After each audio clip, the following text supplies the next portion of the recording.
Hello world! Welcome to Where's My Glue, which will hopefully become an ongoing vlog dedicated to my time as an adult attempting to overcome pretty severe motivational and focusing difficulties. Originally, I intended to wait until I have some kind of formal diagnosis before I started recording the vlog, but I decided that I'm going to start it now because I do have a preliminary diagnosis and I'm going to just see where this goes. For some quick background, my entire childhood was spent observing my peers doing better than me in school and better than me in hobbies and better than me socially. And I didn't understand what was wrong with me. I don't think I even really picked up that there was something wrong with me until much later on. For me, it just seemed like I didn't know how to do anything and everyone else did, and there was just some very basic something that I was missing, and I could never put my finger on it. I could never really articulate it. As an adult, the same thing happened, although it became more and more pronounced as the years went by because my friends started to get college degrees and they started to get married and they started to have successful careers, and I was, sitting there. College didn't work out for me. I could never really find myself a position at any kind of job that would be, that would leave me room for growth. And after a while, I started wondering, how is it that people just do things? How do they pay their bills? How do they understand how taxes work? How do they know how to juggle socializing and, paying your rent? And none of these things made any sense to me. And after a while, I realized there's something missing. I'm missing something really, really basic, and I didn't understand it. When I really sat down and thought about it, I came up with two basic options. One is I'm a lazy, good-for-nothing, unable to accomplish anything idiot, and which I really didn't want to contemplate that because I don't like the idea that I suck. And the other one is there is something clinically wrong with me. And I much preferred that because if there's something wrong with me, that means there's something we can do to fix me. So I very slowly, very badly tried to pursue some kind of diagnosis. I say very slowly, very badly because it's hard for me to even make that phone call to see the doctor. It's hard for me to remember it at a relevant time. It's hard for me to make myself stop doing something that I was in the middle of doing and start doing something productive. All of these things are things that I'm trying to get diagnosed for and are preventing me from getting diagnosed. I went to my doctor eventually and I said to her, I'm experiencing, severe issues trying to get myself focused in on any kind of long-term goal or really any kind of short-term goal, and because of it I was having some pretty serious depression issues.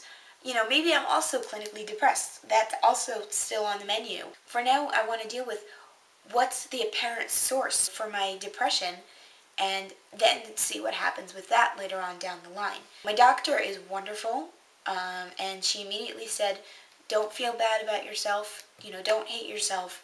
There could be something externally wrong with you. There probably is. It's okay for you to be diagnosed with something as an adult that you probably have had your entire life. So she sent me a referral to a neurologist, which is actually very gratifying because I'd thought that originally she would probably just send me to a psychologist, and then from there I would, they would say, maybe you should get diagnosed, you should go to a psychiatrist, and maybe the psychiatrist would send me to a neurologist, but I got to skip all that and first see what's wrong and then start dealing with it. Unfortunately, my experience with the neurologist wasn't that great. Because my doctor had written suspected ADD on the referral, and the neurologist basically just a very assembly line kind of rushed me in and out. The appointment was less than 7 minutes long, and she wasn't even in the office for part of it. She sort of jammed this questionnaire at me and said, fill it out, answer yes or no for everything, and at the end of all of 9 questions, she said, all right, you have ADD, let's move on to testing what your ability to take Ritalin is. And I was like, what, that's it? You're not going to explore possible alternatives? I answered 9 questions. There could be so many different things that could be causing these 9 questions to be answered yes. Yeah, I accept the fact that I may possibly have ADD, but I don't accept the fact that she jumped to that conclusion so very quickly. So I felt like there was just something lacking in her attitude, and I'm currently seeking a second opinion. But for now, I'm also continuing on the course of dealing with this as though it were ADD. I think a lot of the times adults get sort of forgotten when it comes to things like ADD, things like motivational disorders in general, because you think of these things as kids having trouble focusing in school, kids getting bad grades, kids being hyperactive in class. You don't think of the grown-up who has the desk job, who can't sit still for half a second, or will end up spending all of their time on a completely unrelated website and getting fired, or any number of things that could really affect you severely as an adult. Because you think of this as, alright, you get diagnosed as a kid, you deal with it as a kid, and by the time you're an adult, you have all of the tools that you need to overcome your challenges. And I think there are a lot of adults out there who are in my situation where you just think, I just must suck at everything. When the truth is, they're dealing with something that most people don't know how to deal with at all. And, other people in their position would be exactly the same.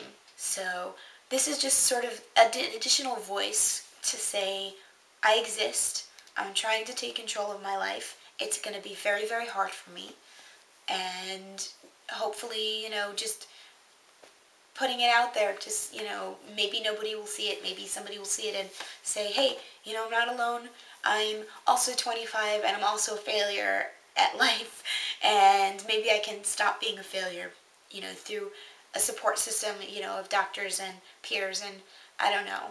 So I have this idea that at the end of every video I'm going to set myself some kind of challenge, small challenges hopefully, but maybe they'll grow. Just things, because the process of goal setting and goal accomplishment is very problematic for me. So maybe, through using this medium of self-guilt tripping, putting this out in public, I'd better do this, I can just start, doing little things from start to finish. So the first goal that I had set for myself was record a vlog and put it on the internet. And clearly, because you're seeing this, that's something that I've already accomplished. So my second goal to myself is this ugly yellow background wall that I have. Hopefully fill it up with things.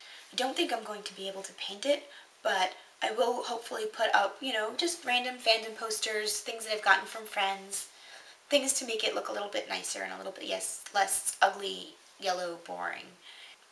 And that's it. See you next time.